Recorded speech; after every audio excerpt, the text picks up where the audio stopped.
ini merupakan ya, teknologi ini merupakan proses biotik yang tujuannya untuk mendukung energi berkelanjutan. Sehingga bioenergi yang dihasilkan dari em, BES itu termasuk energi baru terbarukan.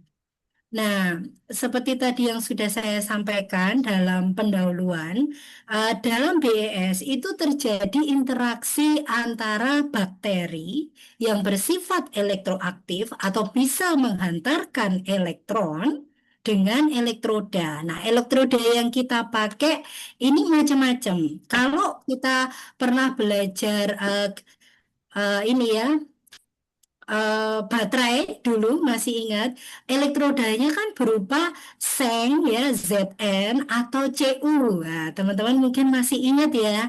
Nah, kalau di sini elektroda yang kita pakai itu harus rukun dengan bakterinya sehingga dia nggak terlalu happy kalau misalnya pakai Zn atau Cu, tapi pakai yang namanya karbon dan bentuknya itu seperti kain, kain yang terbuat dari karbon. Nah, itu yang berperan sebagai elektroda. Nah, karena memang ini sangat cukup kompleks gitu ya. Tidak hanya melibatkan bakteri itu sendiri, tapi juga sistem instrumen, maka BS itu beririsan dengan ilmu biokimia, kimia fisika, teknik ya. Tadi sudah saya sampaikan ada teknik kimia dan teknik elektro terutama ya. Perlu mesin juga, teknik mesin juga ya. Kemudian ilmu khusus dari kimia yaitu elektrokimia. Nah, apa yang terjadi dalam sistem BES sebenarnya? Jadi di sini mikroorganisme ya, mikroorganisme ini makanannya kan macam-macam. Ada yang berfotosintesis, mungkin sudah pernah belajar ya dengan Pak Indro dan Bu Novi ya. Bakteri ada yang berfotosintesis, ada yang tidak berfotosintesis. Nah, yang tidak berfotosintesis nggak bisa bikin makanan sendiri, jadi dia menggunakan materi organik. Nah, karena dia yang penting ada materi organik dan tidak ada racun atau toksin di situ, maka dia bisa pakai semua limbah cair. Dia bisa menggunakan semua limbah cair ya. Jadi sangat versatile ya dan ekonomis. Makanannya nggak susah-susah-susah. Contohnya di mana?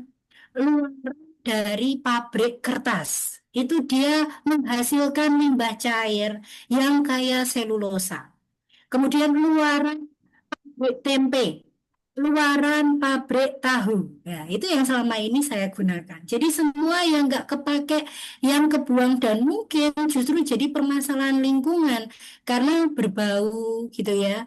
Kemudian juga apa namanya sulit ininya karena angka COD dan BOD yang tinggi jadi sulit itu lama terdegradasi padahal dia nanti kalau terlalu banyak bisa mengganggu ekosistem akuatik.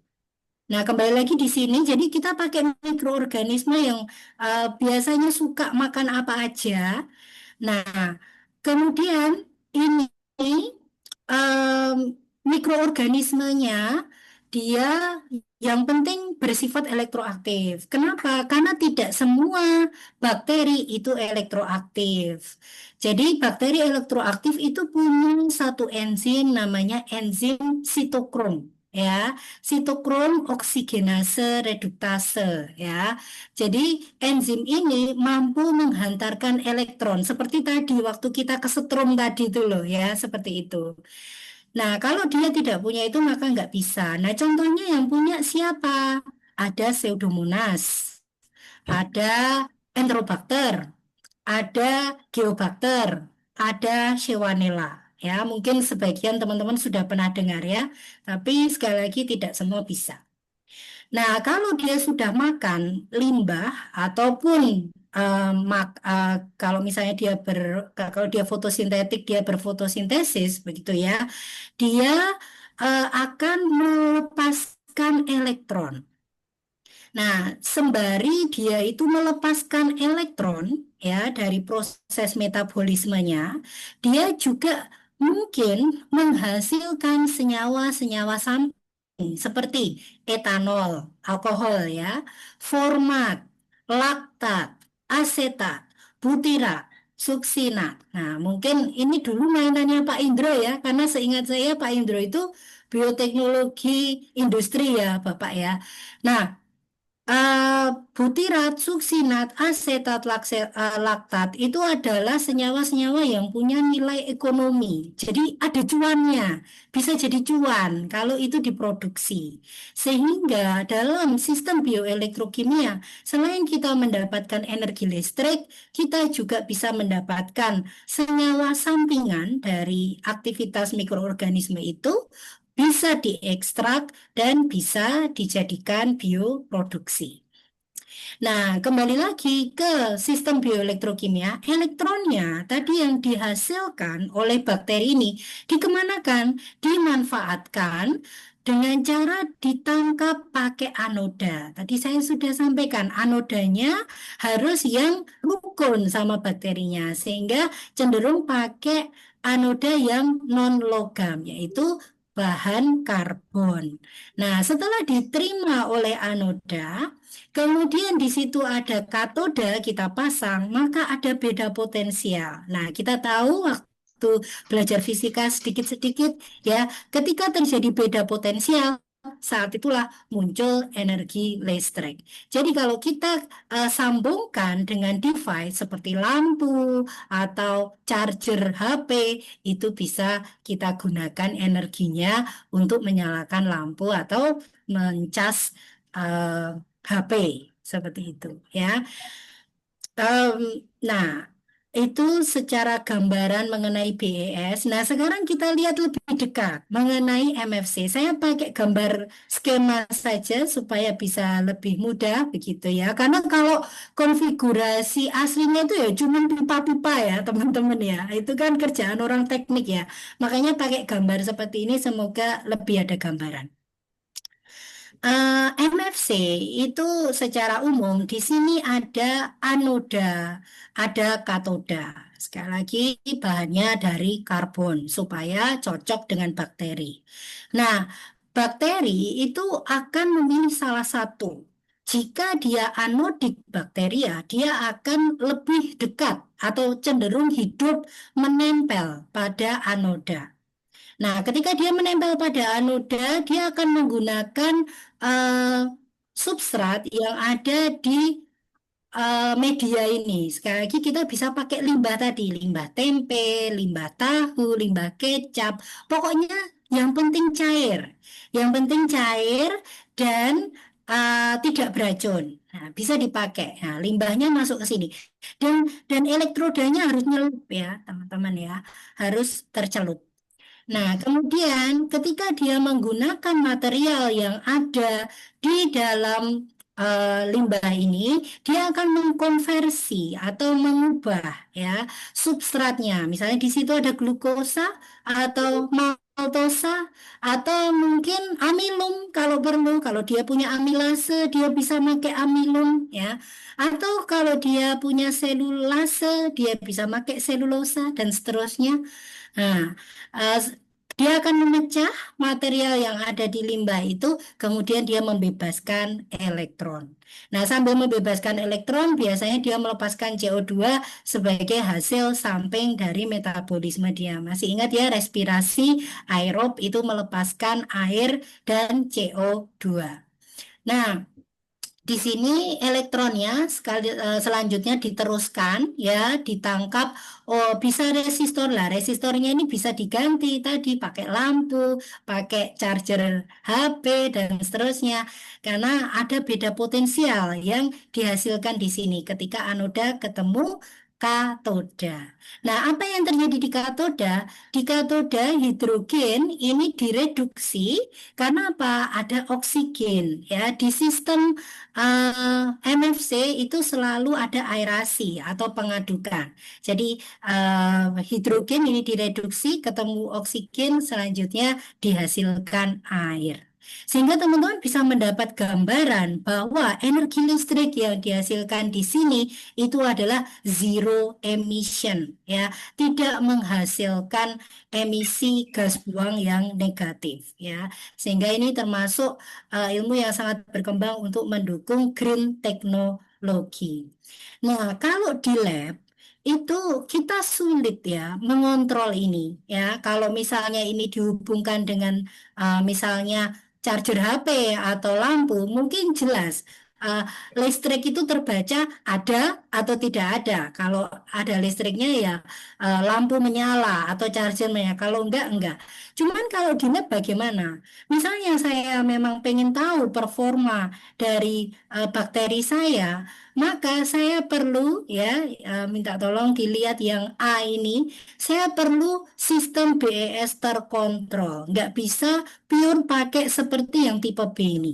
Jadi kalau bekerja di lab, saya harus menggunakan ini namanya working electrode atau disingkat WE, itu kita sebut sebagai eh, elektroda yang ditempeli bakteri. Jadi di mana bakteri itu menempel, maka kita sebut sebagai working electrode. Sementara elektrode yang tidak ditempeli oleh bakteri kita sebut sebagai counter electrode atau CE. Nah, padahal sebenarnya kalau di MFC kan kita bisa tentukan itu materi anodanya dan katoda. Hanya saja untuk di lab biasanya kita namakan working electrode dan counter electrode. Sama ya, secara fungsi sama, hanya untuk penyederhanaan saja. Nah, supaya kita tahu apakah ada arus listrik atau beda potensial yang mengalir, kita tambahkan yang namanya RE atau reverse electrode.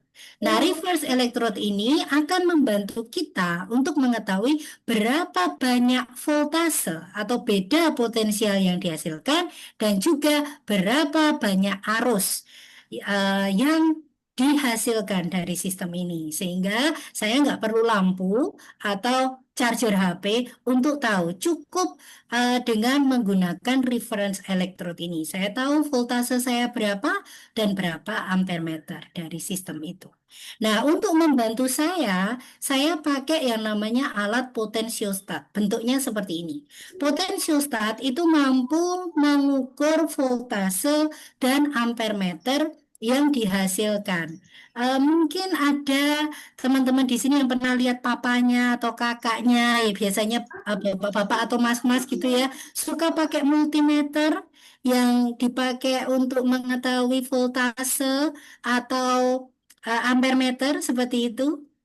Semoga ada bayangan ya. Nah, ini adalah versi ini apa versi akuratnya, versi detailnya, versi advance-nya karena dia bisa mendeteksi sekecil apapun ampere maupun voltase yang dihasilkan. Ya, dengan cara dikoneksikan dengan ini ya yang kenop-kenop merah seperti pada gambar itu sebenarnya adalah elektrodanya. Jadi yang reference electrode itu yang tinggi, kemudian yang dua ini working electrode dan em, counter electrode. Nah, dari sini ini akan terbaca. Nah, dihubungkan dengan komputer kita bisa lihat. Teman-teman bisa lihat di sini sinyalnya ada yang warna biru, warna merah, warna hijau. Ini menunjukkan voltase yang horizontal, kemudian ampere meter atau arus itu yang vertikal. Seperti itu. Nah, itu dasarnya, prinsip kerjanya ya. Mungkin sudah cukup, saya rasa saya khawatir terlalu ngantuk gitu ya. Sekarang kita lihat, buat apa sih MFC itu gitu kan ya. Nah, sebelum saya mulai, saya menginfokan dulu. Di Eropa dan Amerika itu sudah menjadi regulasi bagi industri untuk tidak membuang limbahnya ke sungai atau ke buangan publik dalam bentuk apapun. Sehingga mereka itu diwajibkan punya instalasi IPAL secara mandiri. Nah, di Indonesia ini mohon maaf sekali ya, bagaimana pelaksanaannya masih belum ketat. Saya harus bilang seperti itu. Di Indonesia ini masih belum ketat. Nah, sementara kalau di Eropa dan di Amerika ini, kalau mereka ketahuan tidak mengikuti itu, mereka bisa kena denda atau yang lebih parah ditutup perusahaannya. Sehingga MFC itu menjadi salah satu instrumen yang harus ada saat pendirian perusahaan. Nah, bentuknya seperti apa MFC itu? Ini adalah salah satunya ini di eh, pengelolaan limbah ya di Carolina.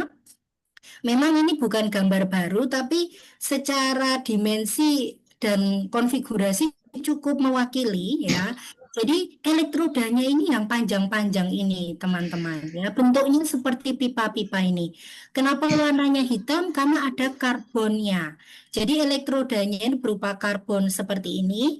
Kemudian limbahnya itu akan mengalir dari bawah seperti ini. Jadi yang di bawah ini adalah air limbah seperti itu. Nah, air limbah ini akan selalu ada terus selama perusahaan itu jalan gitu ya. Kemudian nanti sorry, nanti bakterinya itu akan ada di dalam tubular upflow ini ya, tubular upflow ini. Bakterinya ada di dalam. Nah, ini nanti dia dikoneksikan dengan device gitu ya, sehingga listriknya bisa dimanfaatkan untuk menggerakkan pompa dari instalasi limbah ini. Ya, nah yang perlu saya tekankan adalah mohon jangan dibayangkan bahwa MFC itu menghasilkan listrik yang mampu memberi energi listrik untuk satu kota. Enggak. Sejauh ini, energi listrik yang bisa dihasilkan itu sebesar 2 watt per meter persegi. Jadi kecil.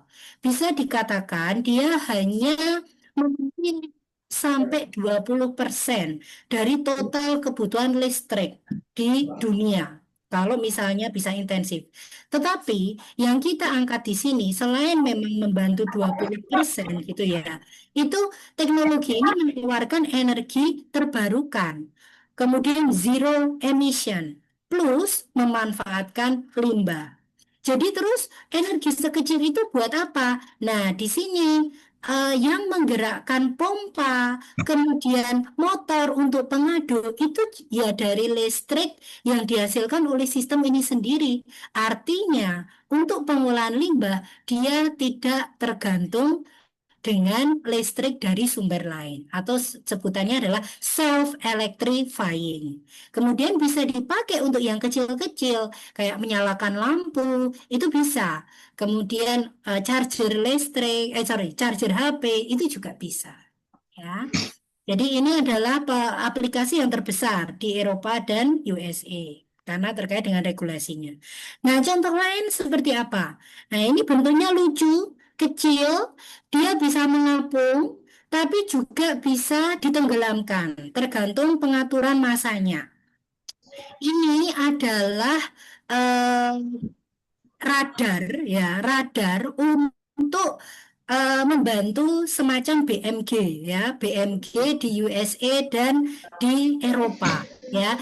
Jadi biasanya dia diapung-apungkan di laut atau juga bisa ditanam di dasar laut. Nah, prinsipnya seperti apa? Di dalamnya ini ada bakteri yang happy, ya, menghasilkan listrik. Nah, listriknya itu digunakan untuk mempertahankan supaya radar ini tetap hidup. Ya, jadi ini radio sensor meteorologis ya. Jadi tidak perlu baterai. Dia eh, baterainya itu baterai hidup. Selama ada material organik yang eh, yang kontak dengan radio sensor ini, maka listrik itu, listrik itu akan terus terjaga. Oh, ya, karena ada timernya ya. Ini listrik ini akan terus terjaga, ya, ada terus dan dia tetap hidup gitu. Nah, anodanya itu ada di dalam yang kuning ini. Kemudian Katodanya itu yang di atas ini, namanya air cathode atau katoda udara. Bisa ditenggelamkan atau diapung-apungkan. Nah, biasanya alat ini dimasukkan dalam keranjang seperti itu supaya tenggelam, seperti itu. Ya, saya kurang tahu kalau di Indonesia saya tidak mendapatkan referensinya. Mungkin Indonesia pakai yang lain ya. Jadi ini ya baterainya pakai baterai hidup. Nah, kemudian untuk yang lain adalah eco robotik. Jadi ya ini juga di Eropa ya. Robot-robot yang sekarang banyak dikembangkan itu pengennya tidak pakai baterai, tapi juga pakai MFC. Nah, MFC-nya kecil-kecil, kotak-kotak ini. Jadi bakterinya itu ada di dalam sini ya. Mereka happy seperti itu dan ini rutin diisi limbah ya. Nah, nanti robotnya ini bergerak. Ya, bentuknya kok kayak gitu, Bu? Kok nggak bentuk gitu ya? Karena ini prototipe, teman-teman. Ini adalah prototipe pertama, ya, dan dipatenkan oleh Bristol Robotics Laboratory, ya, disebut sebagai EcoBot 2, ya, karena kan dia kayak perut gitu, makanya namanya gastrobot, ya. Nah, untuk versi yang sekarang sudah lebih bentuk bentuk kayak manusia, kayak hewan seperti itu. Tapi versi yang pertama adalah prototipe seperti ini ya. Ya penggeraknya ya si MFC ini ya kecil-kecil. Nah, sekarang kalau tadi yang contoh-contoh tadi mau tidak mau kita agak bergantung ya sama teman-teman teknik ya. Karena kan ada teman teknik elektro, teman teknik kimia, teman teknik mesin untuk bisa membuat device itu. Nah, karena perkembangan biologi molekuler ya, kita ini em, mengembangkan suatu disiplin ilmu ya. Itu disebut sebagai mikrobial elektrosintesis. Maksudnya apa? Kita fokus ke rekayasa genetika dari mikroorganisme untuk bisa menghasilkan senyawa-senyawa yang punya nilai ekonomi. Contohnya, dua ketoglukonat. Ya, mungkin kalau di sini ada teman-teman farmasi ya. Dua ketoglukonat ini merupakan senyawa yang punya nilai ekonomi industri ya. Karena dia itu bisa dipakai sebagai bahan penstabil seperti penstabil obat dan juga penstabil makanan. Sehingga aplikasinya banyak di bidang industri makanan dan farmasi. Nah, dua ketoglukonat itu diketahui dihasilkan oleh bakteri-bakteri elektroaktif, ya, sehingga dalam mikrobial elektrosintesis sambil bakteri itu menghasilkan listrik dan listriknya bisa dimanfaatkan walaupun masih kecil gitu ya energi listriknya, kita juga bisa menghasilkan senyawa yang senyawa yang punya nilai ekonomi. Nah, saya contohkan senyawa yang punya nilai ekonomi itu adalah senyawa-senyawa pewarna alami. Nah, mungkin teman-teman pernah dengar ya, riboflavin, ya, itu vitamin B. Kemudian senyawa warna yang lain, ya, netral red, methylene blue, itu biasanya disintesis secara kimia, ya, karena dia selain berwarna, mungkin ada yang pernah pakai ya di labnya ya, dia juga bisa menghantarkan elektron. Jadi dia bisa membantu penghasilan listrik itu besar. Sehingga dalam mikrobial elektrosintesis ini sangat ekonomis ya, menghasilkan sesuatu untuk menghantarkan elektron sekaligus memproduksi senyawa berwarna atau pigmen. Nah, senyawa pigmen ini bisa salah satunya dihasilkan oleh Pseudomonas aeruginosa. Ya, dicontohkan. Ini kita tahu dia patogen ya. Nah, Pseudomonas aeruginosa itu menghasilkan suatu senyawa namanya phenazine atau phenazine yang warnanya itu bisa range-nya dari kuning sampai biru. Jadi kuning, kuning agak kehijauan, hijau, terus biru. Birunya biru muda, biru tua, dan seterusnya. Nah, senyawanya itu untuk apa? Untuk mediator elektron supaya meningkatkan kemampuan bakteri menghasilkan listrik. Nah, karena Pseudomonas aeruginosa itu patogen, kan bahaya untuk manusia. Sehingga kita bisa menggunakan bakteri yang tidak patogen, yaitu Pseudomonas putida, saudaranya, ya, saudaranya tapi beda spesies. Pseudomonas putida KT2440, ya, itu bersifat non-patogen. Nah, dari pemahaman kita mengenai biologi molekuler, kita bisa mengisolasi gen yang bertanggung jawab untuk menghasilkan pigmen fenazin. Nah, diketahui pigmen fenazin itu dihasilkan oleh sistem operon. Ada operon satu, ada operon 2. Nah, di sini kita ambil sekuennya itu, karena memang ini berbasis rekayasa genetika ya.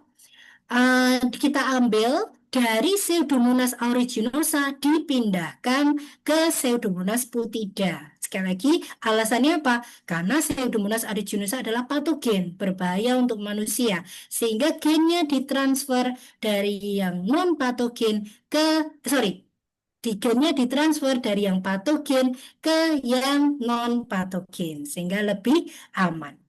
Nah, kalau sudah kita ekspresikan, dan ternyata kita bisa mengekspresikan warna-warna itu. Tergantung gennya, warnanya bisa beda. Nah, ada kuning, kuning agak tua, kuning muda, kuning orange, atau mungkin kita sebut mustard gitu ya. Ada hijau, hijau tua, biru muda, biru tua, dan seterusnya. Jadi ini bisa warnanya macam-macam tergantung gennya. Nah, sekarang bagaimana kita mengkonfirmasi kemampuannya untuk menghasilkan elektron? Nah, kita bisa lihat di sini. Ini adalah bentuk eh, reaktor yang saya pernah bekerja, saya pernah pakai ya untuk studi saya. Jadi ini reaktor dengan kenop-kenop ya, ya untuk menghubungkan elektroda, kemudian ada stirrer di bawahnya, kemudian ada penghubungnya ke potensiostat. Nah, warna kuning ini alami ya, rekan-rekan Bapak Ibu semuanya. Ini alami dihasilkan oleh bakteri itu. Jadi bukan karena medianya. Nah, kalau untuk yang lain dia warnanya biru. Nah, birunya ini juga alami. Nah, kenapa dia bisa warna kuning atau warnanya biru? Karena tergantung. Kalau kuning itu karena ada PCA, ya, phenazine carboxylic acid. Kalau yang biru itu karena ada piocyanin. Sorry, untuk mengingatkan, mohon maaf, misalnya teman-teman sakit flu, pilek gitu ya, mohon maaf sekali, pus atau dahak di pagi hari, itu mohon maaf kan kadang berwarna kan, ya, ada yang warna kuning, ada agak hijau. Kalau hijau itu sebenarnya flu-nya agak parah, gitu kan ya. Kalau yang kuning mungkin masih belum terlalu parah. Nah, warna kuning atau hijau pada dahak itu dipengaruhi oleh pigmen Pseudomonas aeruginosa yang turut serta dalam sakit flu itu ya, untuk gambaran saja. Jadi ini memang dihasilkan oleh mereka ya, tapi ini sekali lagi saya sudah pakainya Pseudomonas putida ya. Jadi sudah non patogen. Nah, ketika dikonfirmasi bagaimana penghasilan listriknya, ternyata yang warna biru itu memang listriknya lebih tinggi. Teman-teman bisa lihat ya, ini hasil akuisisi dari potensiostat ya, dari mesinnya. Dia langsung boosting juice, terus turun pelan-pelan. Nah, pelan-pelan ini stabil. Ini sampai 12 hari listriknya masih ada terus ya, masih terus menghasilkan listrik. Nah, kalau saya hubungkan ya lampunya itu masih nyala terus, gitu. Nah, yang kuning bagaimana? Yang kuning itu naik sebentar, tapi terus stabil, hanya saja dia lebih rendah. Nah, kalau dihubungkan lampu, lampunya hanya redup aja. Tapi kalau yang ini listriknya ada terus, lampunya nyala terus. Nah, kunci dari keberhasilan sistem MFC itu yang disebut sebagai Coulombic efisiensi. Saya tahu karena saya juga orang biologi, biasanya nggak suka ya yang rumus-rumus begini ya. Saya nggak ngajak teman-teman untuk hafal ini, hanya gambaran saja bagaimana menentukannya.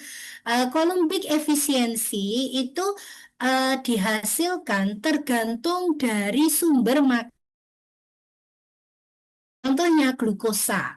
Kalau kita pakai glukosa, itu dia makanan favorit buat bakteri. Jadi kalau limbahnya itu mengandung glukosa yang banyak, maka kolumbik efisiensinya juga bisa tinggi karena dari glukosa elektronnya akan diubah jadi elektron bebas, kemudian masuk ke anoda dan katoda dan menghasilkan listrik. Sehingga sekali lagi semakin tinggi substrat atau glukosa, maka kolumbik efisiensinya itu juga semakin tinggi dan energi listriknya itu semakin tinggi.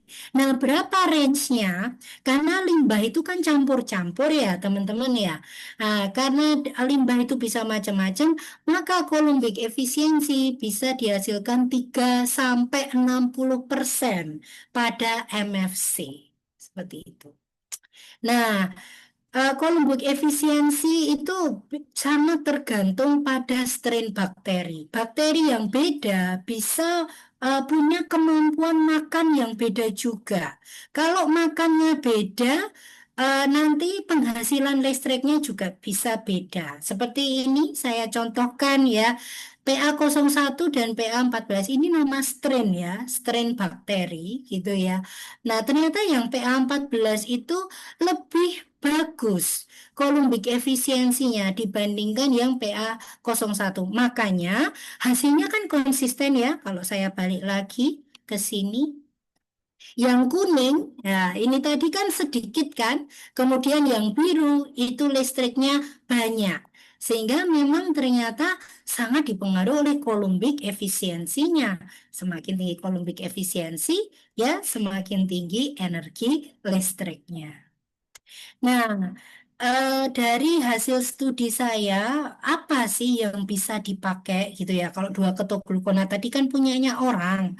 Kalau yang pernah saya kerjakan itu adalah glukosa yang ada di limbah, kemudian kita pakai Pseudomonas putida sebagai produsen dari bakteri elektroaktif yang kita pakai, dia bisa menghasilkan senyawa yang namanya rhamnolipid. Apa itu rhamnolipid? Rhamnolipid adalah biosurfaktan. Nah, mungkin teman-teman apa pernah dengar ya surfaktan ada di sabun, lipstick ya. Kenapa pakai lip gloss atau lipstick yang sifatnya berminyak plus air itu bisa nempel ke bibir, padahal bibir itu kan didominasi air. Tapi lip gloss dan lipstick bisa menempel, gitu kan ya. Itu karena ada surfaktan. Kemudian bedak juga ya, yang paling gampang itu ya. Tapi sebenarnya aplikasi biosurfaktan tidak hanya di kosmetik dan sabun saja, tapi bisa juga di makanan. Pernah dengar emulsi ya, mencampurkan minyak dan air ya. Kalau kita nonton MasterChef gitu ya, emulsi emulsi gitu kan ya. Nah, itu kan sebenarnya membuat minyak dan air menyatu. Nah, itu butuh yang namanya biosurfaktan. Sorry, butuh yang namanya surfaktan. Nah, surfaktan selama ini dihasilkan secara sintetis. Problemnya apa? Problemnya dia ini menghasilkan buih yang akan terus dipertahankan sampai pembuangan akhir.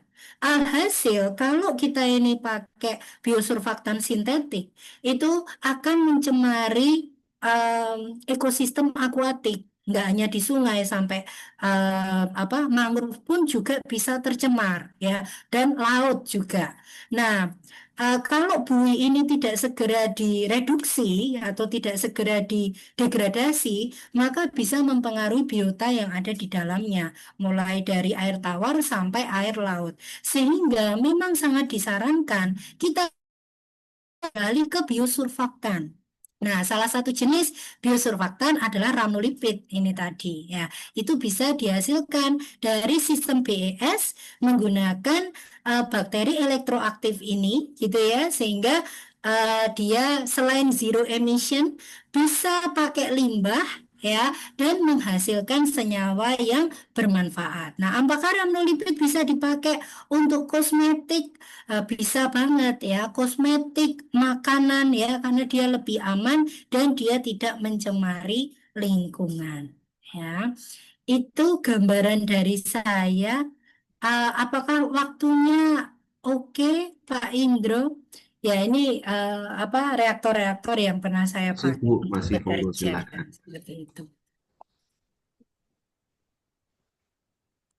Terima kasih. Oh ya, ini gambaran ini ya, apa toilet. Oh ya, ini tambahan dari saya karena Pak Indro belum belum masuk ya sepertinya. Ini toilet yang ada di Jerman itu toiletnya terhubung dengan MFC teman-teman ya. Jadi gimana? Jadi ya kan mohon maaf ya buangan ekskret manusia kan ada bentuk cair maupun padat. Kalau cair itu bisa langsung masuk ke BES, langsung ditampung. Kemudian dipakai untuk bakteri jadi makanan mereka. Karena kan urin itu mengandung urea, mengandung gula, kemudian mohon maaf kadang ada sel darahnya kayak gitu kan. Nah, itu nutrisi yang sangat berharga, tinggal diencerkan. Nah, hanya saja kalau limbah itu padat, ya, jadi dipisah ya, buah pipanya itu dipisah. Kalau limbah itu padat, maka harus dilakukan leaching dulu. Mohon maaf ya, semacam penghancuran seperti itu. Kemudian diendapkan, terus supernatannya itu yang dialirkan ke MFC. Karena kelemahannya MFC adalah limbah itu harus cair. Limbah itu nggak bisa padat. Karena kalau padat akan mempengaruhi COD sama BOD-nya dan bikin bakterinya nggak happy. Gitu. Ya, jadi ini adalah MFC di Leipzig, Jerman yang sudah berjalan, ya, sudah digunakan. Nah, ini untuk apa? Ini untuk listrik lampu di dalam toilet ini. Jadi lampu di toilet ini menyala karena listrik dari MFC itu. Ya, pernah kejadian ya lampu itu mati gitu ya. Berarti sistemnya bermasalah ini. Setelah dicek ternyata bakterinya yang lagi nggak happy. OD-nya rendah. Oh, terus diatur. Dan salah satunya adalah karena proses pembersihan yang nggak rutin atau pembersihan yang terlambat. Karena kalau kebanyakan materi organik, bakterinya juga mati, teman-teman. Nah, jadi memang di sini harus ada maintenance ya, karena kita harus menjaga material organiknya itu cukup, tapi nggak berlebihan gitu. Sehingga harus ada pembersihan seperti itu.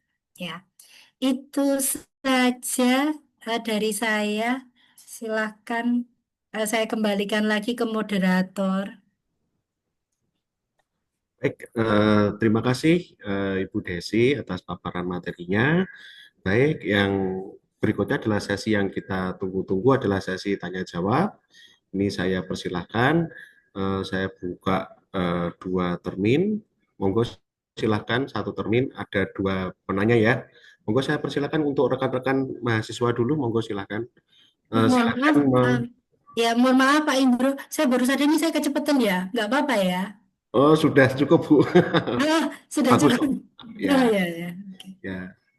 Jadi nanti ini silahkan bagi yang ingin memberikan pertanyaan, silahkan mengangkat tangan secara virtual ya, sehingga saya bisa mengetahui. Ya, monggo waktu dan tempat kami persilakan kepada rekan mahasiswa.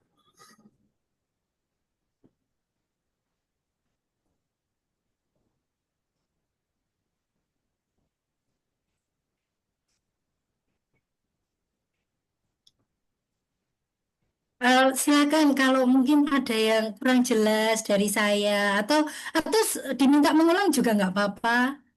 Monggo Misalnya ada silakan, yang ya, rekan mahasiswa. saya kecepatan nggak ya Pak Indro ya? Saya khawatirnya ada Tidak Bu. faktor ada Ya, faktor gawat bayi itu loh kalau ngomong. pas kok Bu. Oh Ya, ya, oke. Silakan teman-teman mahasiswa, kalau ada yang saya perlu ulang juga nggak apa-apa. Mungkin Monggo silahkan. Nah, tata bahasa saya saya cek yang dulu. kurang jelas.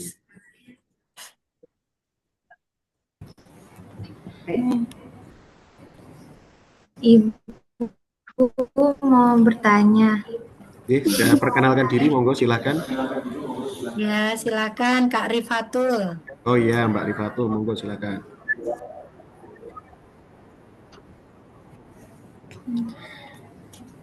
Baik, Ibu izin bertanya ya. Perkenalkan, saya Rifatul Mahmudah dari Pendidikan Biologi UAD angkatan 2022. Tadi itu udah dijelasin terkait bioelectromedical system. Nah, itu tadi kan Bu ternyata ada integrasinya dari berbagai dari seperti ilmu kimia, ilmu fisika, elektro dan serta mesin. Nah, itu tuh kenapa ber bisa berkolaborasi Oh, oke, oke. Oh, seperti itu, Bu. eh, Ditampung dulu aja, jadi nggih. dulu, oh, ditamu Tampung dulu dulu. ya, maaf Oke. Pak Indro. Ya, Ya, monggo. selanjutnya monggo silahkan.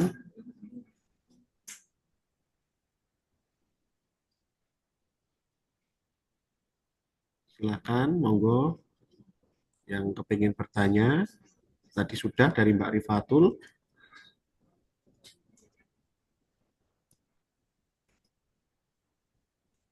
Ada? Ini banyak, banyak anu ya, muridnya banyak perempuan ya. Iya, Bu. Oke, mungkin saya Iya, Pak Indro. Nggih. iya. Oh iya, Bu Novi, monggo Ya, Silakan Bu silakan. sambil Novi. menunggu adik-adik mahasiswa yang Iya, kayaknya masih malu-malu ini Bu Desi. Oke. iya, Ya, pertama terima kasih ya Bu Desi sudah bisa berbagi ilmunya kepada kami semua pagi ini. Luar biasa ya Bu, ini kajian disertasinya mungkin ya Bu Desi iya. ya. Kalau itu dari, Oke, jadi hal yang baru juga bagi saya karena saya belum pernah bermain-main dengan ini. Jadi tadi diceritakan ada apa bakteri Pseudomonas aeruginosa ya Bu ya, dan putida iya, ya yang bisa menghasilkan berbagai warna itu ya, dari iya. mulai kuning, kuningnya juga bervariasi, hijaunya juga bervariasi, dan kemudian ternyata menghasilkan arus listrik dengan kekuatan berbeda gitu ya Bu ya. Mungkin bisa diceritakan sedikit Bu kok bisa ada apa sebetulnya ya pigmennya atau seperti apa sehingga bisa menghasilkan arus listrik dengan kekuatan yang berbeda itu. Ya, terima kasih sebelumnya Bu Desi. Baik, terima kasih Baik, Bu Novi terima atas kasih Bu pertanyaannya. Novi. Monggo silakan Bu Desi di Ya, nggih. saya coba jawab dengan pakai share screen ya, supaya lebih nilai. Ya, apakah screen saya terlihat sudah? Ya. Mengenai kolaborasi ilmu. Jadi posisinya di mana saja gitu kan ya pertanyaan dari Kak Rifatul tadi. Jadi Kak Rifatul BS itu eh, pelakunya atau yang menjalankan ya tugas utamanya itu kan si bakteri. Nah, di situ porsi kita sebagai mikrobiolog ya. Saya kan memang mendalami mikrobiologi begitu ya khususnya bakteri. Jadi posisi kita adalah memahami produsennya, ya, memahami pelakunya, mikrobiolog. Nah, kemudian biokimianya itu di mana? Karena di sistem bioelektrokimia itu ada pertukaran materi, ya. Sekarang itu bahkan ada mata kuliah biokonversi. Ya, waktu kemarin saya diundang di eh, Universitas Esa Unggul, itu kan punya S1 bioteknologi ya.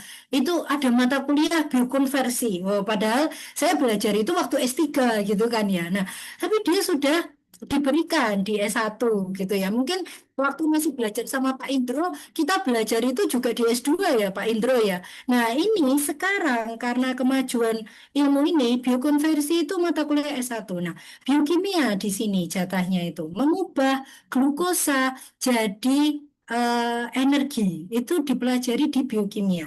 Nah, dia porsinya mempelajari itu. Kemudian fisika kimia. Fisika kimia kita bicara elektron itu sendiri karena elektron itu kan materi ya, nggak bisa dipegang tapi bisa terukur seperti itu. Nah dia ini berbasis atom kan ya, tapi elektron di sini dihasilkan dari material kimia sehingga itu bagian apa teman-teman fisika kimia yang belajar itu. Kemudian untuk engineering ya, tadi kan saya sudah pernah tunjukkan. Nah ini apa urusan ini ya, urusan ini saya itu bisa dikatakan kontributornya akan mengisi bakteri yang ada di dalam tub-tub itu ya, itu kerjaan saya. Tapi yang membuat tub-tub ini plus pompanya plus pipa-pipa ini orang teknik. Saya selain tidak kompeten juga akan terlalu banyak gitu ya yang dipelajari. Sudah, kita kerjasama bareng saja begitu ya. Jadi karena device-nya ini Kak Rifatul dan teman-teman yang lain. Nah, kemudian balik lagi elektrokimia. Elektrokimia itu akan mempelajari secara lebih menyeluruh mulai dari bakteri plus limbah plus energi listrik yang dihasilkan. Jadi dia memang lebih ke aliran elektron total ya. Dia itu akan bisa mengintegrasikan ini. Nah, kalau kita bekerja minimal ya bersama dengan 4 orang yang lain, maka kita bisa membuild up eh, sistem ini dengan lebih utuh gitu ya dan berhasil begitu. Nah, itu jawaban saya Kak Rifatul. Semoga ada bayangan kenapa ilmu ini perlu berkolaborasi untuk menghasilkan satu device yang utuh gitu. Supaya bisa bekerja dengan baik. Apakah ada pertanyaan lagi? Silakan. Oh ya, sama-sama. Nah, saya izin jawab pertanyaan Bu Novi ya, Pak Indro. Iya. Silakan Bu. Ya, Bu Novi, kalau karena kita sesama pengajar dan peneliti, saya kalau boleh curhat sedikit, tapi curhat saintifik begitu ya ke Bu Novi. Jadi, waktu Pak Indro tanya ke saya untuk materi yang saya paparkan, saya menawarkan ke Pak Indro itu 2, begitu ya. Yang satu ini, yang satu biosurfaktan. Sebenarnya Bu Novi, sejak saya pulang dari studi, saya ada kesulitan untuk mengembangkan ini di negara kita ya. Praktis karena saya tidak punya tim ya seperti yang saya paparkan ini ya, dan juga instrumen yang tidak tersedia di Ubaya di tempat saya ya, dan bukan hanya di Ubaya Ibu Novi, tapi saya itu begitu pulang itu langsung email SKSD dengan banyak peneliti dari ITB. Pokoknya begitu saya lihat publikasinya saya langsung SKSD, langsung saya hubungi via email secara profesional mengajak kolaborasi karena kan yang namanya kita belajar kan pengennya diaplikasikan ya Ibu ya.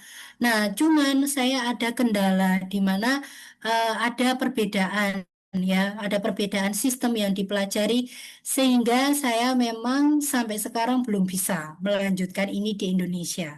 Nah, tapi bagaimanapun juga kita pendidik dan peneliti, saya fokus sejak pulang itu ke biosurfaktan, Ibu.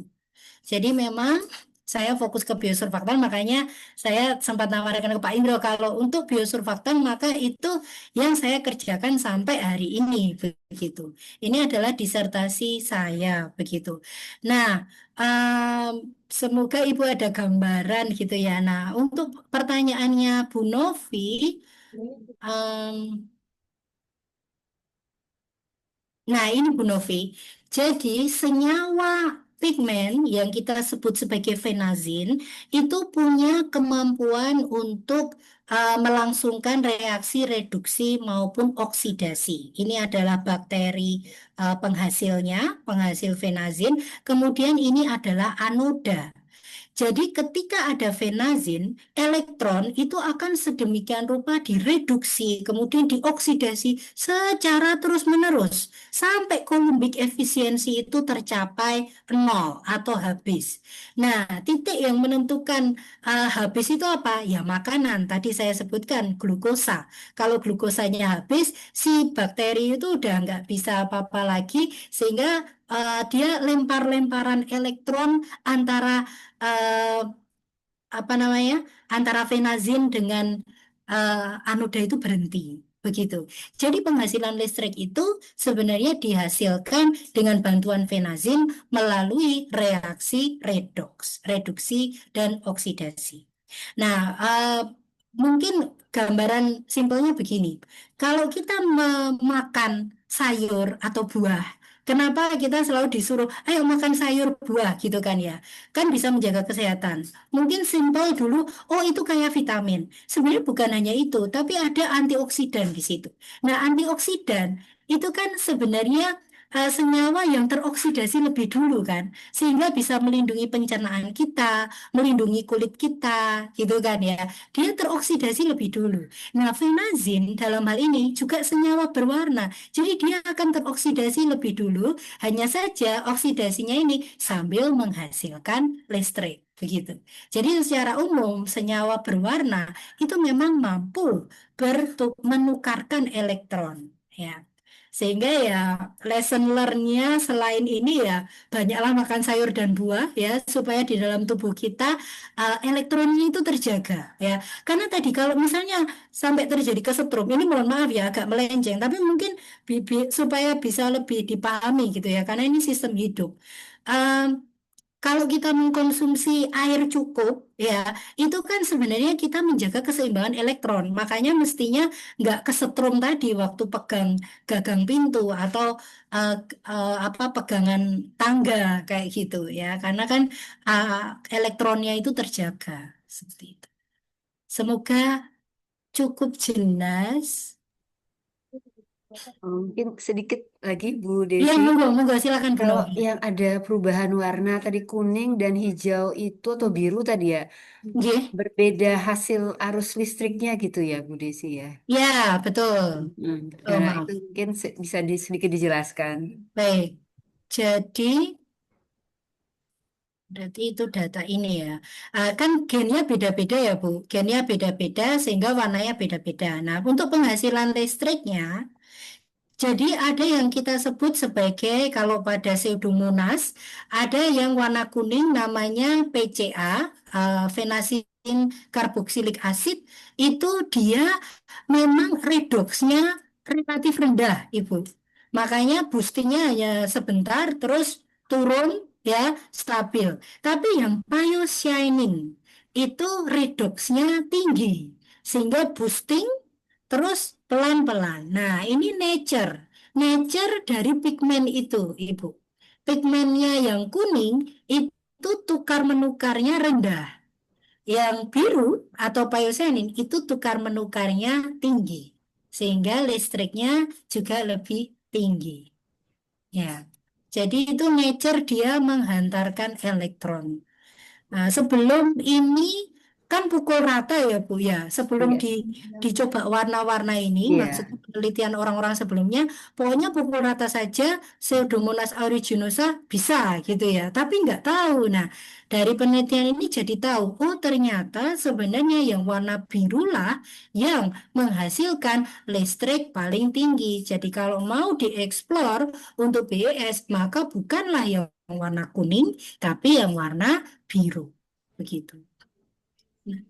Oh ya, makasih Bu Desi sangat menarik ya. Ini mungkin merupakan temuan baru juga ya, mungkin ya Bu ya. Ya di zaman itu ya Bu, tapi ya mohon maaf saya Iya, harus menginfokan bahwa saya sampai iya, sekarang belum bisa eksplor lebih jauh. Ya yang di universitas tempat saya belajar yang iya, sana iya. ya. Tapi Eh, kalau dari saya sudah harus down to earth. Saya fokus ke Sesuaikan Indonesia. dengan kondisi ya Bu ya. Iya, karena Oke. ya siapa tahu dari Wadah adakah yang tertarik kerja Oh bareng. ya, saya tadi Yes, nyebut-nyebut antioksidan. Kebetulan iya penelitian saya itu ke arah betul. Ya. antioksidan ya. Betul, Jadi karena saya gedori pintu universitas ya, lain itu kok ya bersambut, tapi belum bisa gitu ya, karena kendala alat. Ya, ya, tetap semangat Bu Desi. iya terima kasih Bu Oke, Novi juga. makasih. Ya. Ya, jadi apa namanya Bu Desi, Bu Novi ini kebetulan kebidangannya adalah antioksidan ya. Mungkin Oh kedepannya ya, ada pantesan bisa. tanyanya Iya, itu ya Ibu ya. Ya, iya. oke. Mau nggak mau ketika kita mempelajari antioksidan kan bicara penghantaran elektron ya Ibu ya, karena Nggih. nature dari antioksidan itu. Wah, saya malah jadi sungkan ini tadi pakai Aduh, contoh enggak. Ini saya sayur belajar ya. banyak loh. Dari tadi saya menyimak ini Bu Desi Contoh ilmunya sayur. baru juga bagi saya. Boleh. Terima kasih. Ya, Oke, sama-sama. baik. Kita buka termin kedua. Eh, Apa namanya? Monggo silakan kalau ada dari peserta yang masih kepingin bertanya, monggo. Saya persilahkan, baik dari mahasiswa ataupun dari Bapak Ibu dosen, monggo silakan. Pak Arif Abdillah, monggo. Nggih, monggo silakan Pak Arif. Yang Pak Arif. Belum, Bu, belum. Kebetulan ini, Bu. Oke, salam kenal. Salam kenal. Kebetulan saya apa lebih ke lingkungan, J. Oh, J, monggo. Jadi jadi tadi saya tertariknya sementara tadi saya tertariknya adalah sistem bagaimana eh, reduksinya tadi ya, reduksi limbah apa limbah manusia tadi ya di Jerman tadi, J. Luar biasa. Tapi memang hambatannya karena feses itu, mohon maaf, feses itu juga padat gitu ya. Jadi memang harus ada sistem untuk mengencerkannya gitu, Nje. Ya. Nje. Barangkali mungkin karena saya juga tadi sambil jalan juga tadi mendengar sekilas, barangkali bisa juga diperjelas atau mungkin ada info yang menarik terkait dengan MFC ini, Nje. Saya kira itu Ibu. Matur nuwun. Ya, baik. Jadi em, untuk instalasi MFC-nya itu, oh saya izin langsung jawab ya Pak Indro atau Nggih, monggo monggo. kebiasaan kalau ditanya pengennya langsung jawab. Apakah masih mau dibuka lagi Pak Indro Nggih, mungkin atau satu langsung lagi dijawab? pertanyaan, monggo Iya, iya. silakan. Nggih. Ya, maaf Pak Indro. Tapi Pak Indro tahu saya gimana ya. Dimaklumi ya Pak Indro ya. Monggo silakan dari mahasiswa boleh, dari Bapak Ibu dosen monggo silakan atau mungkin dari tamu dari luar juga boleh. Pak, izin bertanya. Nggih, perkenalkan monggo silakan. Perkenalkan, saya Rizka Prilia Agustin dari Prodi Pendidikan Biologi Angkatan Nggih, 22. monggo Mbak Rizka. Izin bertanya terkait biosurfaktan itu kan bisa dari bakteri, bisa menggunakan sabun atau kosmetik. Nah, apakah itu lebih aman dibandingkan yang biasanya dibeli di toko? Terima kasih. Terima kasih Mbak Rizka. Monggo, ada lagi atau sudah? Sedikit, Pak. Aduh, nggih. Oh, monggo Pak Arif. Yang kali ini karena urusan toilet, jadi saya banyak maafnya nanti kalau. Nah, eh, jadi hambatan kami kalau di lingkungan itu seringkali untuk apa penggunaan apa aja sisa makhluk hidup, feses dan sebagainya itu kan penggunaan sabun ya. Jadi apakah kebiasaan di Eropa itu karena mungkin tanpa kan ya tanpa memang di dalam MPC toilet ini tanpa sabun atau bagaimana? Ya sekedar untuk pengetahuan ya Bu ya. Non sewu sekali lagi. Matur nuwun. J, J, baik. Bagaimana Pak Indro? Sampun, monggo silakan Bu Desi J, lakukan lagi. eh, saya izin untuk menjawab pertanyaannya Pak Arief terlebih dahulu. Saya ini ada gambar, karena memang gambar yang saya tampilkan tadi nggak kelihatan dapurnya gitu ya Bapak ya. Eh, Hanya saja ini ada skema yang bisa menggambarkan itu. Itu dapurnya itu kayak apa gitu, nggih. Sebentar, saya mohon menunggu sebentar untuk saya cari ininya apa contoh eh, instalasinya yang mungkin Pak Arief sebagai dosen lingkungan juga familiar dengan ini gitu nggih. Saya minta izin share screen. Nah, eh, Apakah eh, slide saya terlihat? Sebagai gambaran di belakang toilet tadi, Bapak, itu ada instalasi kurang lebih seperti ini, ya. Jadi ada chamber-chamber, ya. Chamber-chamber ini yang berperan untuk memisahkan padatan dengan material cair, begitu.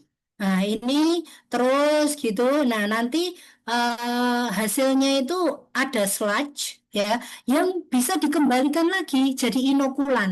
Jadi untuk yang di toiletnya Leipzig Jerman itu eh, inokulan awal memang bakteri elektroaktif, tetapi untuk berikutnya itu ditambah sludge supaya memang sengaja terbentuk konsorsium. Ya, konsorsium itu akan membantu untuk sustainability, mempertahankan mereka terus ada begitu.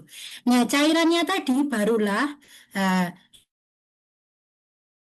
ya, ini kan dicontohkan ini cuma tangki biasa. Nah, itu sebenarnya yang MFC itu. Begitu, Bapak, sebagai gambaran. Nah, kalau yang urin sudah langsung masuk ke sini, Bapak. Ya, makanya sampai kejadian loh kok lampunya sempat mati itu. Itu salah satunya ya too much di sini karena risikonya urin itu karena cuma diencerkan aja, tetap kalau apa penggunanya banyak ya ada saatnya over juga. Begitu, Bapak. Ya, yang terlihat apa yang terlihat di publik itu ya hanya seperti ini, Bapak. Ya. Nah, dapurnya yang belakang itulah itu yang berupa instalasi seperti yang saya gambarkan tadi. Begitu, Bapak. Apakah cukup menjawab atau Oke, mungkin masih ada yang perlu? memberikan gambaran nggih, ada instalasi itu. Kemudian ini, kalau kami untuk misalnya kan kalau limbah limbah ternak sebenarnya, nggih, itu kan ke biogas dan sebagainya, gangguannya ada. Kalau diterapkan di dalam limbah manusia, feses manusia itu karena penggunaan sabun. Makanya tadi saya tanya apakah di tempat ini sabun tidak digunakan? Oh ya, jadi Pak sabun itu dipakai, tapi ya ini bicara uh, ini nggih, kultur nggih. Sabun itu mereka pakai untuk cuci tangan, Bapak. Jadi di toilet ini tetap ada em, suplai air sabun, ya. Cuman bukan karena toiletnya, tapi karena cuci tangannya itu. Dan orang Jerman itu sangat, ya saya bicara takut ya, Hmm. gampang takut sama bakteri, gampang takut sama virus ya.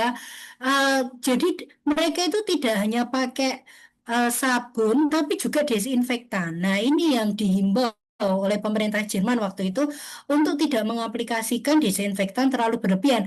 Karena sebenarnya yang jadi musuh itu adalah desinfektannya itu. Begitu kena desinfektan langsung populasi itu bisa sangat turun. Makanya kenapa perlu menambahkan sludge itu karena untuk mengenhance terus ya bakterinya ya salah satunya pemakaian disinfektan itu tapi agak sulit juga karena mereka itu takut-takut gitu loh banyak yang germofobia kan di sana mereka tuh suka takut-takut gitu jadi disinfektan itu kayak harus gitu tantangannya justru di situ Bapak tapi kalau sabunnya nggak masalah kenapa karena banyak sekali bakteri di dalam sludge itu yang mampu mendegradasi surfaktan, Bapak.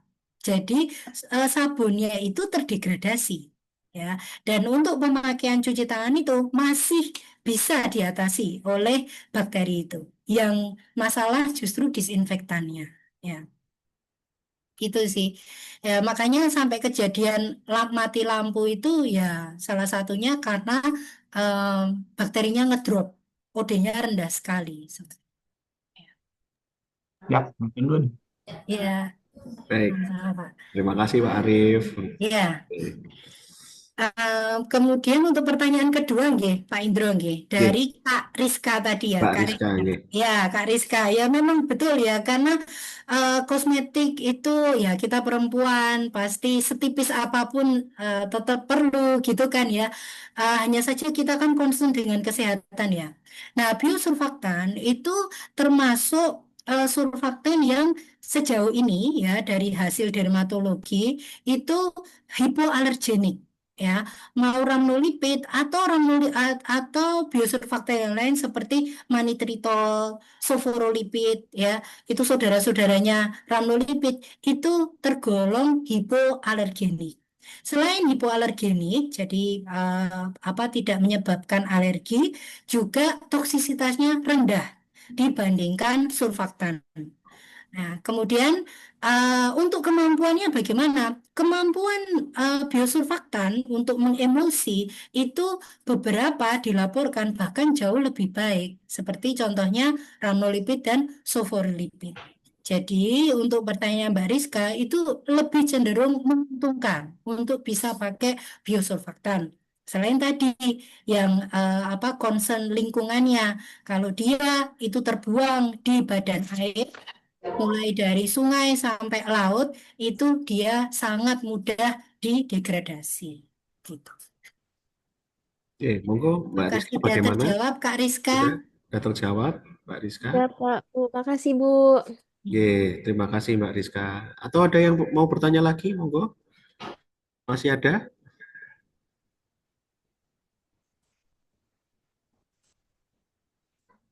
Baik, kalau tidak ada, ini apa namanya, kami mengucapkan terima kasih Bu Desi ya. Jangan kapok-kapok diundang Terima kasih lagi. sekali Pak Ya, Indro. mudah-mudahan kedepannya bisa kerjasama gitu, mungkin apa Sama-sama, namanya, iya Pak Indro, saya bersama juga riset, berharap begitu. publikasi atau yang lain gitu. Oke. Betul, betul. Dan informasi tambahan karena saya belum bisa, ya saya tetap berpikir positif walaupun itu sebenarnya sudah lama gitu ya. Saya belum bisa melanjutkan MFC di Indonesia, tapi saya tetap bekerja di bidang bioenergi, hanya saya beralih ke hidrogen fuel cell. Nah, Oh, ye kenapa ye ye hidrogen ye. fuel cell? Karena ada partnernya di teknik elektroubaya. Ya sudah, Oh, ya ya ya saya harus ye down ye. to earth, saya bekerja dengan rekan yang bisa support saya gitu ya. Jadi untuk yang tertarik dengan bakteri penghasil biohidrogen, nah atau Bapak Ibu di sini mungkin rekan-rekan ada Bu Novi, Pak Arief, Pak Indro sendiri, silakan. Sekarang saya juga mempelajari itu biohidrogen. Begitu. Terima kasih Bu. Mudah-mudahan kita bisa kerjasama di Amin, kedepannya. amin. Bu Desi juga sukses ya gitu. Sukses Mudah-mudahan bisa untuk mengembangkan ya, ilmunya ya di apa amin. namanya, bidangnya ya gitu. Oke. Ya, terima kasih eh, undangannya Pak Indro, oke, Bu oke. Novi, Pak Arief, Bu Hani, Ya, makasih Bu dan Desi. teman-teman Terima kasih Bu Desi. mahasiswa. Ya, Baik, sesi diskusi ini saya tutup. Ini saya kembalikan kepada MC. Waktu dan tempat saya persilakan. Monggo, silakan kepada MC. Terima kasih kepada Ibu Dr. Rerna Teresia Desi Askitosari MBiotek yang telah memberikan materi yang tentunya sangat bermanfaat untuk kita semua. Dan terima kasih kepada Bapak Indro Prastowo MBiotek yang telah memandu sesi kuliah tamu pada hari ini. Begitu. Acara selanjutnya yaitu lain-lain atau sesi foto bersama untuk Bapak Ibu dosen pendidikan biologi serta rekan-rekan mahasiswa dipersilakan untuk mengaktifkan kamera karena akan ada sesi foto bersama.